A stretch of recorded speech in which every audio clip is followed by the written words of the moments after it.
This program contains graphic material, including offensive language. Viewer discretion is advised. Memphis. It's known for blues, barbecue, and something else. Memphis is rough, man. For real. This city breeds hardcore killers. Like homeboys were killing homeboys, you know. We was knocking each other off.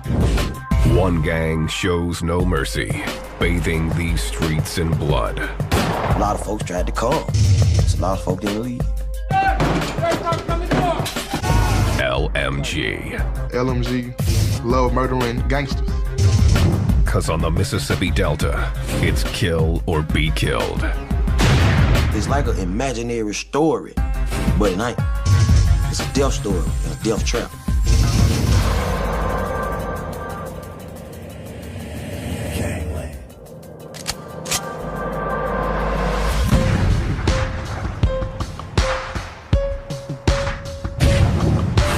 Memphis, Tennessee, heart of the Bible Belt.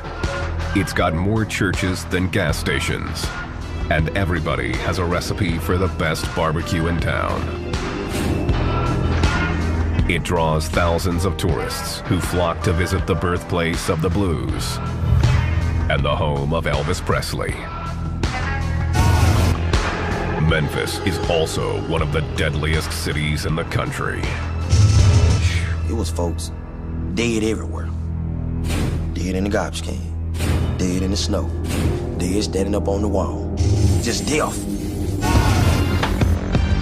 In 2007, according to the FBI, Memphis was the most violent city in the nation, with more than 1,200 violent crimes per 100,000 residents. The #1 reason for the bloodbath: gangs. It's like every major city took all their gangs, put it in a toilet, flushed it, and they came out in Memphis. This city of 674,000 holds some 300 different sets of gangs. The most notorious of those, the LMGs, love murdering gangsters.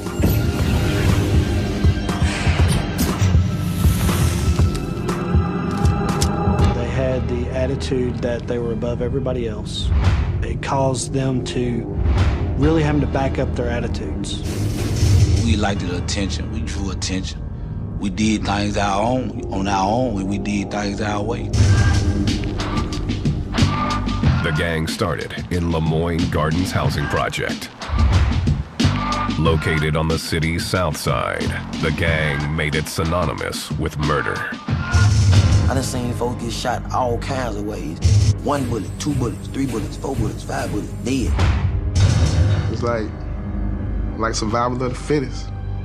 You know, just gotta watch your back. The LMGs also made the gardens extremely dangerous for outsiders who dared to enter the area. You come through there, you gotta know somebody. You don't know nobody? I'm telling you what's been happening to you. And that's for real. 28-year-old D'Angelo Bills grew up in the garden.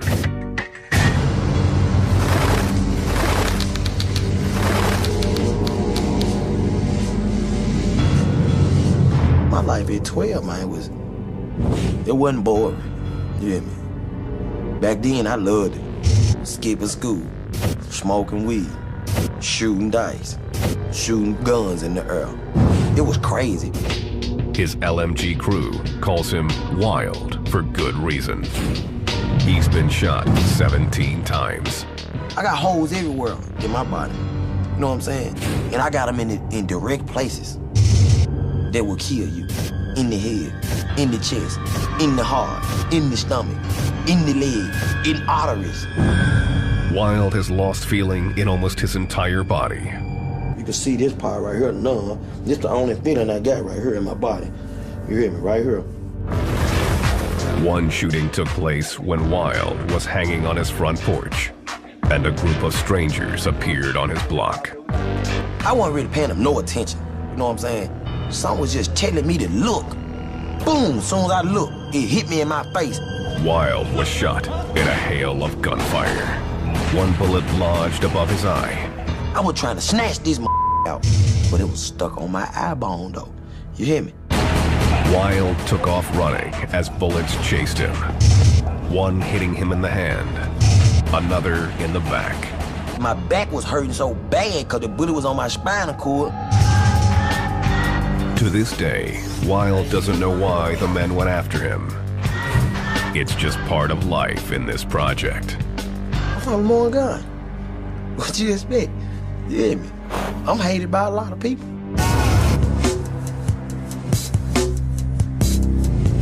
LMG member Curtis Crump learned early on to tune out the gunfire in Lemoyne Gardens.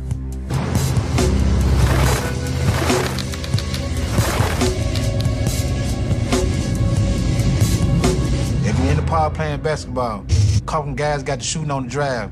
I just kept on playing basketball because it wasn't nothing new to me. As long as I ain't get shot, I'm all right. Curtis was raised to believe in God and the Bible, but the lure of fast money trumped his religious upbringing.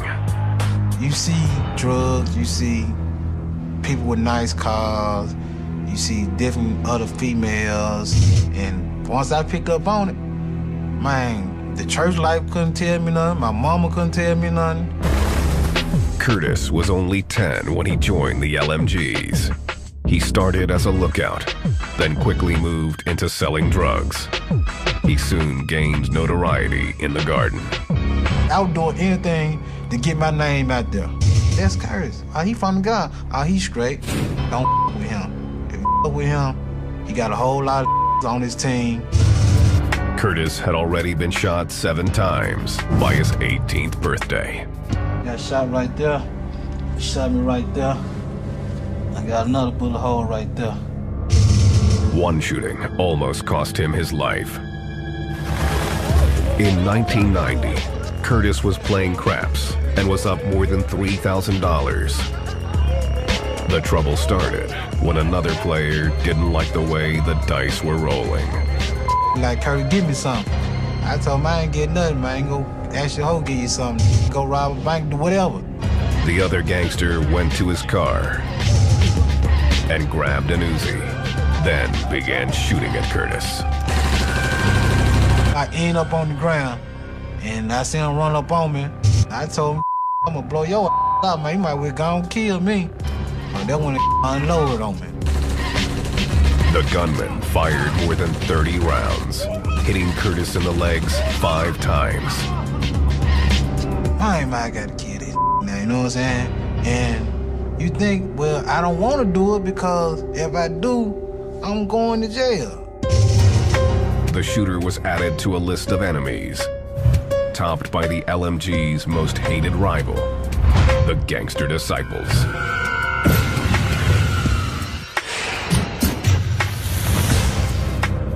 The two gangs have battled for control of the Memphis streets for years. It traces back to the LMG's most revered leader, George Hewlett, aka G-Train.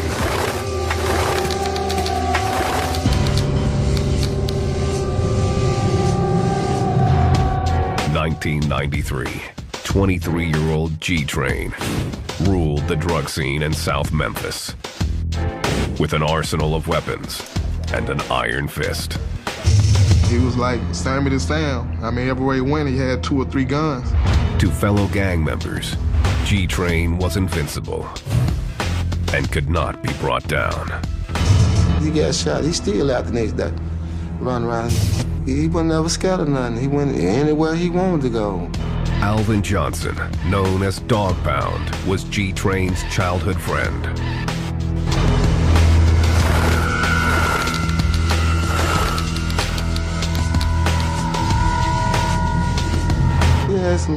He had enemies. He had a lot of enemies. G-Train's biggest enemy was a local gangster disciple leader named Daryl Jordan, aka Cowboy. It all started with the rumor that Cowboy had jumped the little brother of a high-ranking LMG member. Cowboy had robbed him. You know what I'm saying? Took his money, took his dope. So they disrespectful, you know what I'm saying? Cowboy was also disrespecting the LMGs by selling drugs on their turf. a crime punishable by death. Cowboy, Daryl Jordan, had violated the lines of demarcation. It was Train's turf. There was no question about who ran that area of town. Cowboy was smoking weed with two friends in a parking lot near the Lemoyne Gardens project when 6 members of the LMGs, including G-Train, pulled into the lot. Train called Cowboy over to settle their differences. Minutes later, all hell broke loose. When the shooting stopped, Cowboy was lying near a parked car. He had been hit 12 times, including once in the head. The police rushed to the scene and found Cowboy amazingly still alive. He immediately made a gasping claim. When the officer got down and asked him what happened,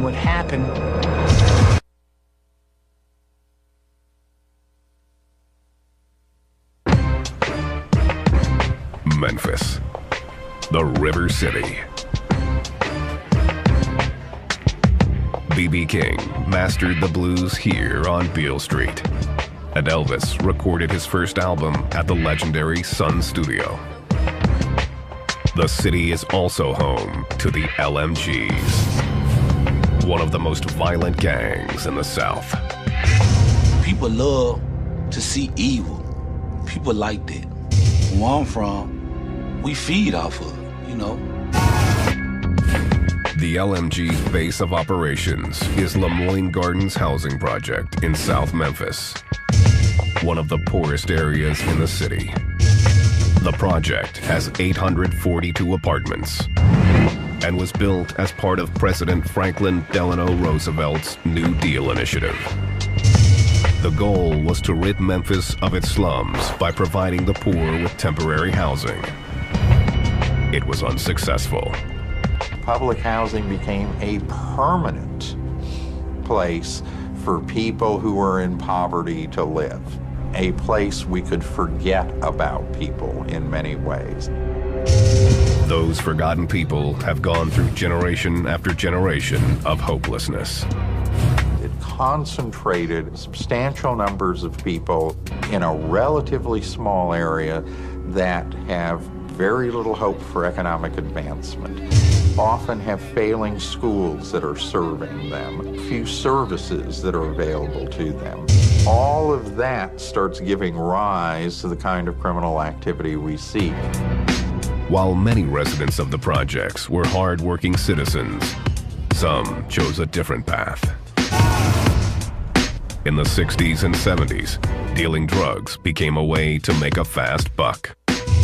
The scene only got worse in the 80s, when crack hit town. Once crack cocaine hit the streets of Memphis, Tennessee, there was a great deal of fuel added to the fire. Gangs hit the streets.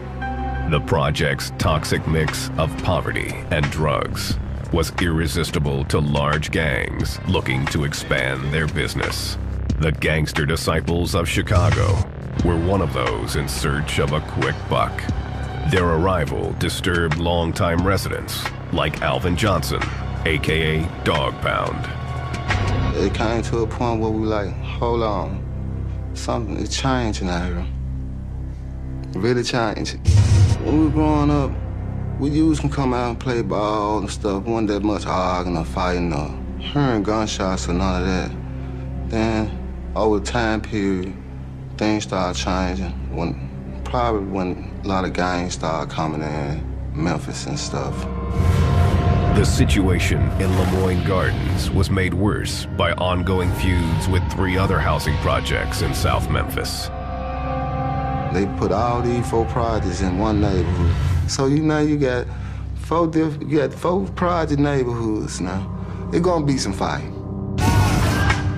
In the early 1980s, a group of friends from Lemoyne Gardens Project decided to band together. They called themselves the Lemoyne Gardens Mafia, LMG for short. There wasn't no way out, you hear me? This is all we know. We're gonna ride together. Wherever we go, we're gonna be together. You hear me? Whenever something happens, we going together. That's just how we was.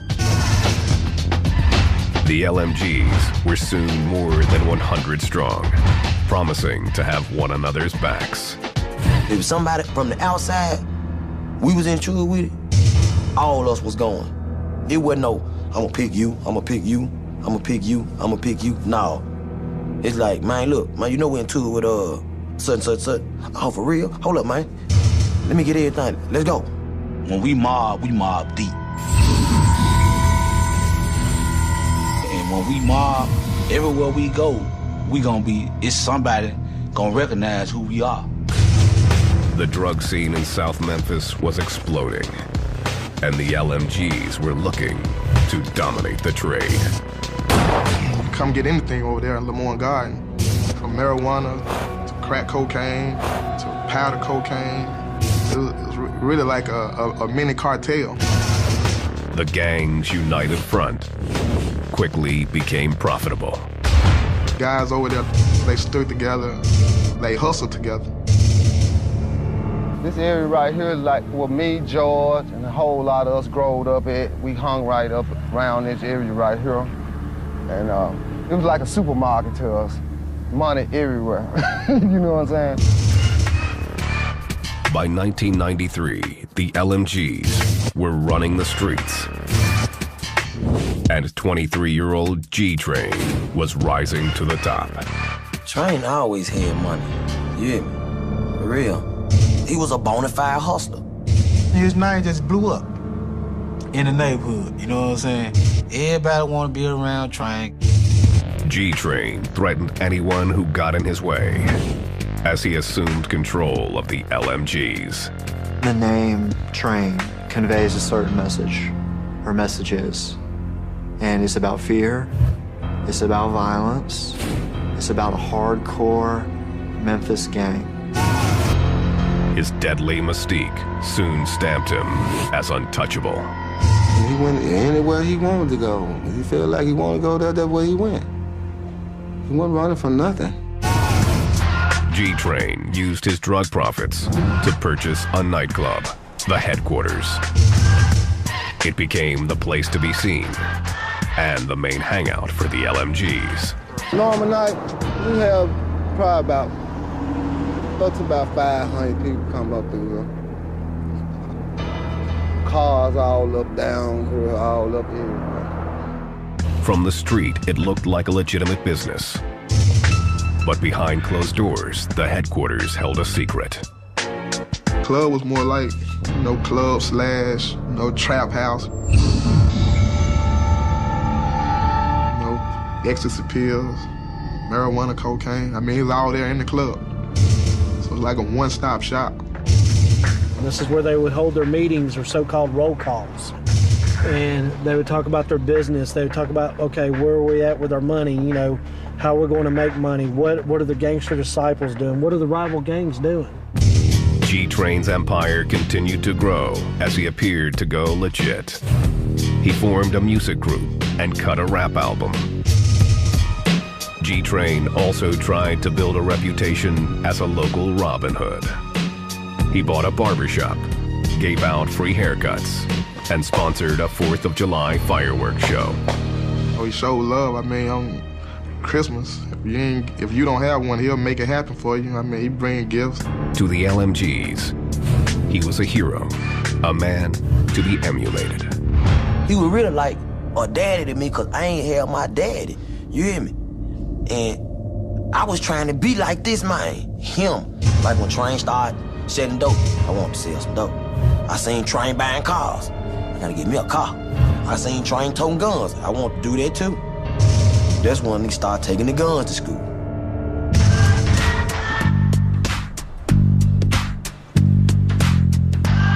G-Train wasn't loved by all.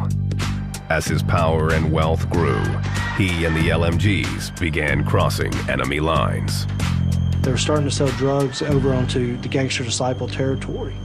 And when that started happening, the LMGs and G-Train were starting to cut into the money of the gangster disciples, which is going to cause a problem. The gangster disciples wanted G-Train dead. It only added to his legend. He was said to have 9 lives for all the times that people tried to kill him, but were unsuccessful.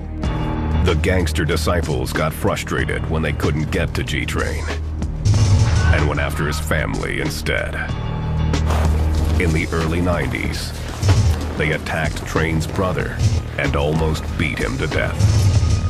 To the LMGs, the assault was a declaration of war. Train just took it out on them. He didn't care who it was.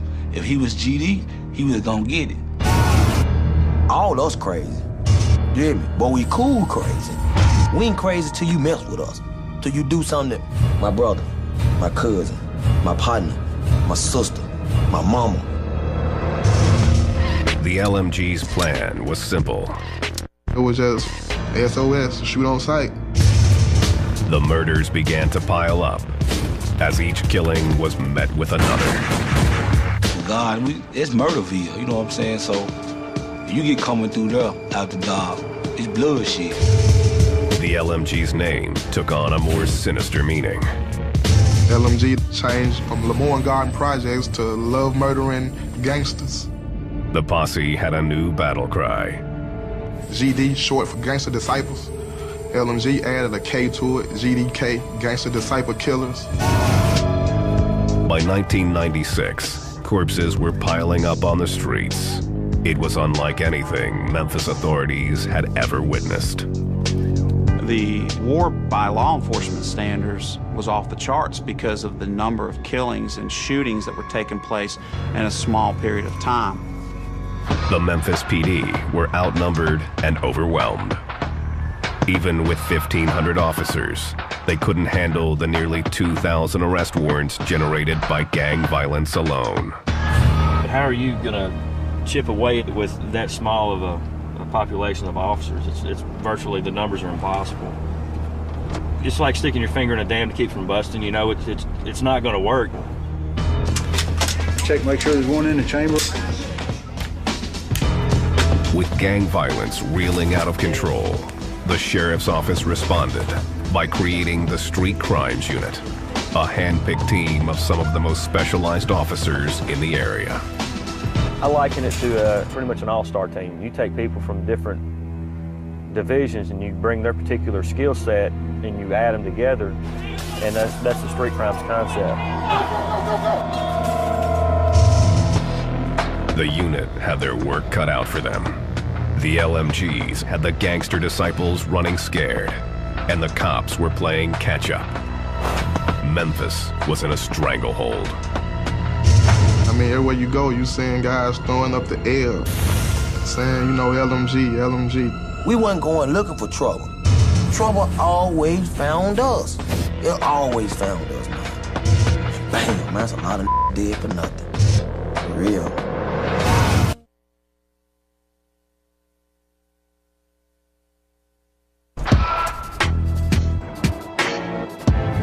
Memphis. From Graceland to the Civil Rights Movement, this city has seen its share of history, much of it infamous. Going on about your business now, or some gonna rob, some gonna shoot you. In 1997, the Street Crimes Unit was formed to combat one of the city's greatest threats, gangs, among them the LMGs, or Love Murdering Gangsters. Detective David Ballard has been a member of the team for 2 years and has first-hand knowledge of the violence. His aunt was a sheriff's deputy and was killed by a gangster while on duty. Her call sign was Charlie 7, and I got to put on my trigger finger there. Hopefully, in the event I ever have to use that finger, she'll be there and she'll help me make good decisions. Maybe like I got a guardian angel riding with me. The Street Crimes Unit has a tip on some gangbangers selling drugs out of a trap house in South Memphis, where the LMGs reign. This guy got some, should have some crack cocaine, marijuana. You know, be aware there's gonna be some handguns in here. Y'all watch, you know, have somebody on the perimeter, yeah. We'll take out that glass door and you just make entry. You'll be on the shield, make your entry through there. Let's roll.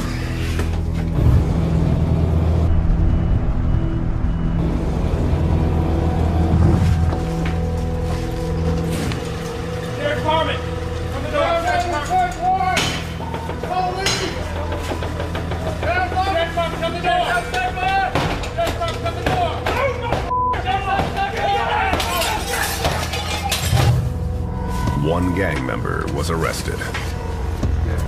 They kind of go hand in hand. There's drugs, there's money, there's gang, and it's a criminal enterprise. The officers confiscate a weapon and a stockpile of drugs and cash. They have some kind of drug notes. This right here, this is $16,800. How he's got it split up. We have all kinds of little notes in here, how much they've made. This is powder cocaine. This is what people snort up their nose. There's probably gonna be about a pound or two of marijuana here. This was found in that cabinet in the kitchen where he was at. Well, right by that cabinet door, this was loaded with 4 rounds. And check this gun, see if it's stolen. That'll be an additional charge. The Street Crimes Unit is constantly on patrol in dangerous neighborhoods like Lemoyne Gardens. It's 11 o'clock in the morning on a Tuesday. You know, what are you out doing? 4 or 5 guys just walking around. We'll pull up, check them, see if anybody's got any warrants, just kind of talk to them, try to interact with them.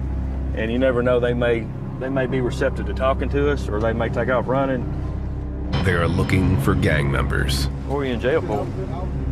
This afternoon, they find a group of vice lords. Question, come here.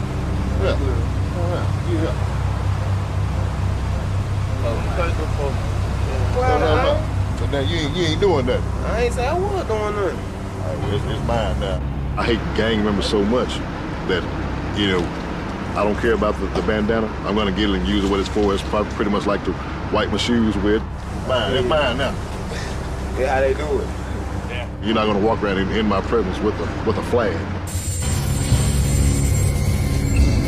They're gonna represent one way or another when they're walking the streets, who they belong with. Love murdering gangsters, the LMGs, also represent with the color red. We wear the opposite colors of disciples. Their street colors are blue, we will wear red. There is no jump-in required to get into the LMGs. There's only one initiation rule. You've got to be from the Lemoyne Gardens Project. We was from Lemoyne Gardens, we was hood, we growed up together, it was like a family thing. The love-murdering gangsters don't have many rules. But there is a code that members like Curtis Crump adhere to. It's all about sex, money, and murder. We love having sex, we love getting money, and up is murder. Tattoos also aren't mandated. But many members choose to mark themselves with the name of their hood. If you real thoroughbred that were born and raised from the God, you got that, you know what I'm saying? You got that stamped on you. Oh, my tattoo. It was LMG Soldier, you know what I'm saying? We got LMG on right there on my hand. It's basically my hood, something I live by, die by. A lot of people don't like LMG, so just by me having this on my hand makes me in danger. The LMGs keep it simple when signing. We had a handshake like this. We throw each other like this. We throw the L. That's Lemoyne guy.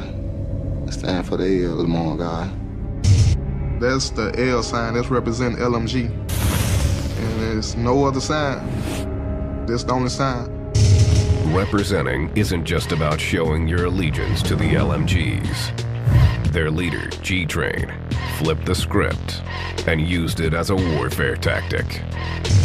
When Train was on the hunt for gangster disciples, he would wear the blue colors of the LMG's rivals and ride the streets. His disguise as a GD had deadly repercussions. They find GDs and they throw their own sign at them. When they throw it back, they jumping out shooting. The LMGs use other methods to trap their rivals in the hood. They have been known to shoot out the streetlights in Lemoyne Gardens. And if anything was to go down, any type of violence or any type of altercations, they wouldn't know how to get out. It's pitch dark. And a lot of folks tried to come. So a lot of folks didn't leave. The cover of darkness has another purpose: to keep away the police. They see a dog, and we run through a cut, and they see a dog, we know they're gonna stop. In 1997, the LMGs were untouchable in Memphis. The war with the GDs had accelerated, and the cops couldn't control the bloodshed. Then, a dead man told his tale. Ain't no such thing, well, shoot this person, let him live, go to the hospital, cause he gonna come back in some shape, form, or fashion. He always come back at you.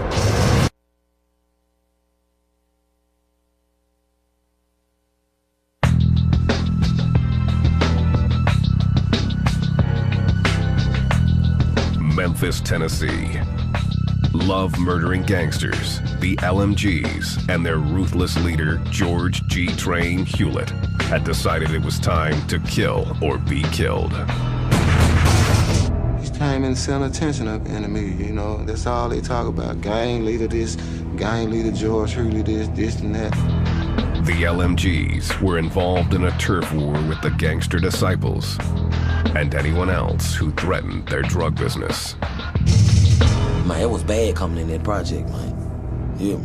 It's like a death trap. Ain't no telling what line to happen when you come in there.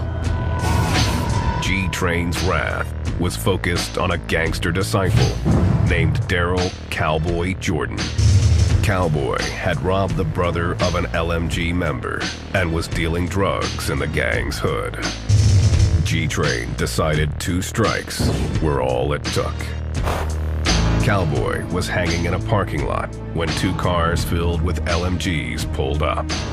George Hewlett was in one of those vehicles and called Cowboy over for a discussion. A couple of minutes after that conversation took place, there were multiple gunshots.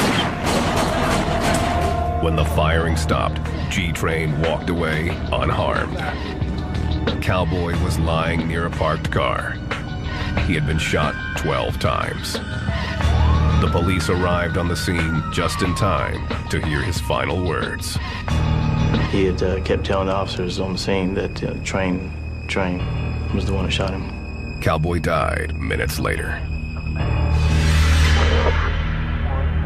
The authorities were confident that Cowboy's dying declaration would finally put G-Train away for good. Cowboy had no reason to lie. He knew that he was probably about to expire, and he wanted the officer to know who had done him in. The case was weak from the start, as eyewitnesses said they never saw G-Train holding a weapon. Even the most damaging witnesses were only claiming that George was there at the scene, that he called Cowboy over to the vehicles, and that gunfire erupted shortly thereafter. Nobody could put a gun in George Hewlett's hand. The case fell apart, and G-Train walked free. And then they found him not guilty on the charge, you know. Wouldn't come like, he didn't have no pill. He was talking at that time. He never did nothing. The Memphis PD suspected the LMGs had intimidated witnesses. People tend to kill witnesses. If they just shot up this house, what's going to stop them from shooting my house up? You know, what's going to stop them from hitting my daughter or my son or my grandchild? No, I didn't see nothing, officer. Our motto, we can't leave no witnesses, so you might get caught up in the mix, you know what I'm saying? 2 LMGs that were with Train pled guilty to voluntary manslaughter. They were sentenced to 10 years. G-Train was in the clear. The case marked a turning point in the prosecution of gangbangers in the city of Memphis. It was realized that there were some complexities to prosecuting gang murders and that they needed to put together a specialized task force to confront these kind of cases dealing with witness intimidation, witness relocation, and certainly using gang members as witnesses. The district attorney took action, creating the Gang and Narcotics Prosecution Unit. The sheriff's office also launched the Street Crimes Unit, an elite team of officers determined to end the bloodshed. It did nothing to slow down the LMG's reign of terror. If anything, G-Train's acquittal made him even more brazen. 1998. First, Train was suspected of shooting 2 gangster disciples from a moving car. Then, just weeks later, an officer responding to gunshots found G-Train standing over the dead body of a gangster disciple named Demetrius Jones. The officer then found himself in the line of fire. The officer went across the street to confront George, and at that time George took a shot at him, and he jumped into his car and drove off, and the officer was pursued but lost him. Train was placed under investigation for the murder, but remained on the streets. And the LMG's battle with the gangster disciples was far from over.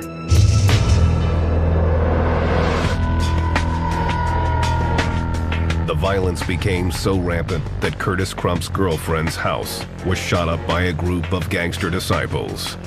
With his girlfriend injured, Curtis was outraged.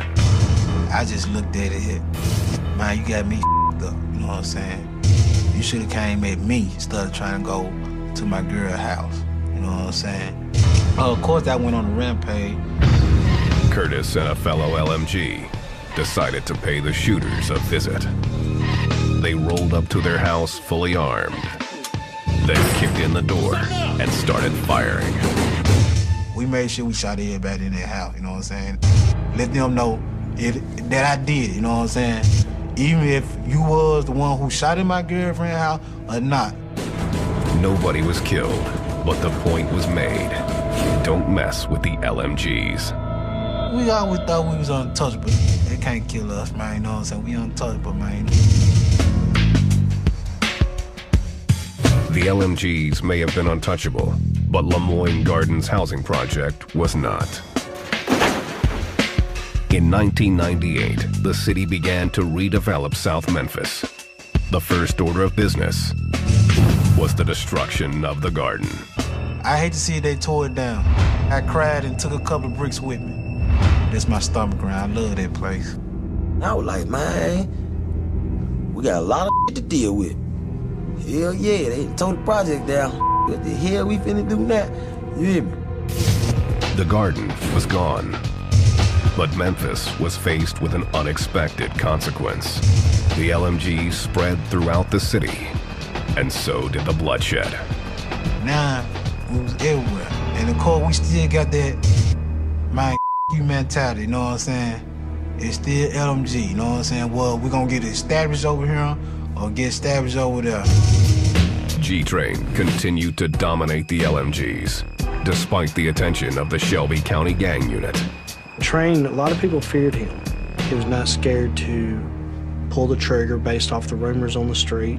He was feared, and he was very intimidating. I guess, you know, when you feel like you that king type person, you feel like you can't be touched. G-Train's legend was building, but even legends don't live forever. He was living like he had a death wish on him, or he knew death would ride him.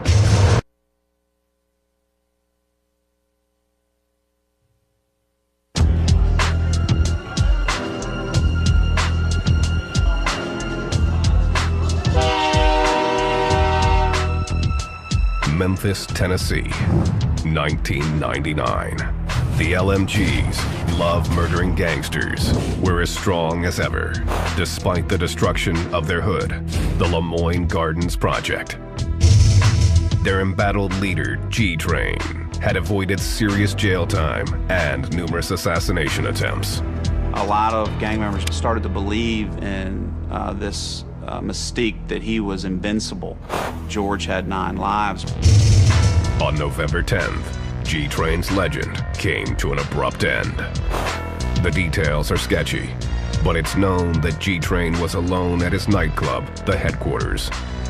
Train's childhood friend, Dog Pound, was locked up at the time, but word from the street reached him in jail.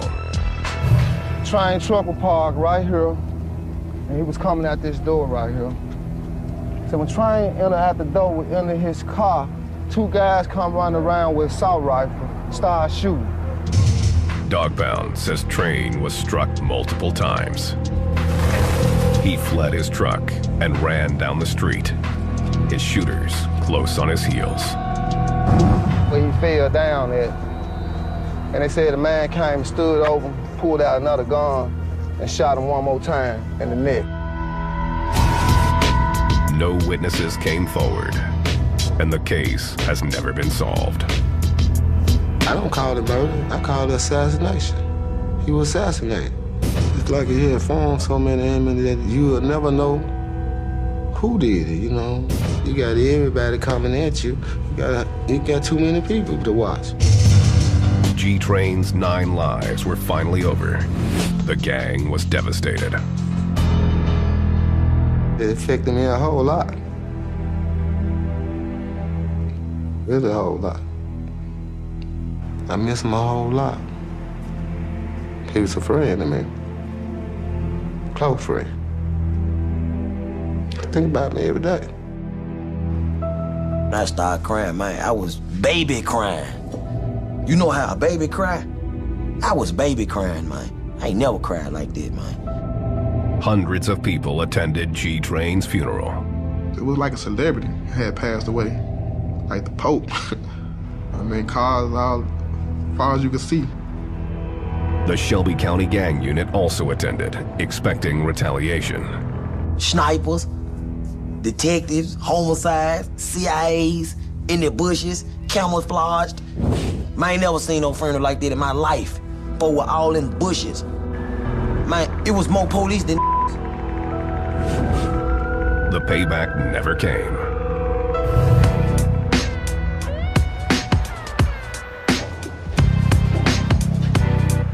Gang members say the LMGs have been in turmoil since G-Train's death, and they're keeping a low profile. When you cut off the head, you know, you shut down everything. The whole body can't function. It was a reality check, you know what I'm saying? And like, damn, what we gonna do now? The land where Lemoyne Gardens housing project once stood is now covered with mixed-income townhomes. Dog Pound is out of jail and says he's staying clear of trouble. When he visits his old haunts, he barely recognizes the area. This was the main spot right here. It's a whole lot different now. A whole lot of things have changed. Way different what it used to be. I miss a lot of it. I can't hang around like I used to. Get a trespassing charge. Some believe that because the LMGs are spread out across the entire city, they are more dangerous than ever. You can be reached anywhere, anytime. And that's a fact of life right there. You're not safe anywhere in this town. 34-year-old Curtis Crump is currently on trial for attempted first-degree murder and aggravated assault. He's confident that the LMGs will soon be as large as when G-Train ruled the streets. We got brothers that came up and they throwing LMG up. Kids might be throwing LMG up, so it ain't gonna never end. Yeah, that train gonna definitely roll, you know what I'm saying? No matter what. D'Angelo Bills hasn't spent a full year outside of jail since 1990. Wild continues to represent the gang, but is aware it comes with a price. I lost a lot of love, man. A lot of friends. Man, a lot of they ain't even here no more. You hear me? No, half of them in penitentiary, like I said, and half of them dead. He hopes that his current stint in jail for a weapons charge will be his last. When he gets out, Wild plans to focus on his rap career, where he pays tribute to his fallen LMGs. I'm shedding tears, and can't nobody feel my pain. Over the years, I done seen some of the craziest thing. Remember Train? That's a legend. Most of y'all don't know. When he was here, he ran like they pictured a ghost. Right after that, Lil Daddy died. A chopper opened his chest. I wish like hell I could've caught him just to give him my best. Life is a mess. You can only live once on earth. So if I die right now today, I know my mama be hurt. I'm still thinking about my auntie. Shouted MP and Lil Mike. They got me shedding tears, dog, but they're just life. It's just life, man. See that?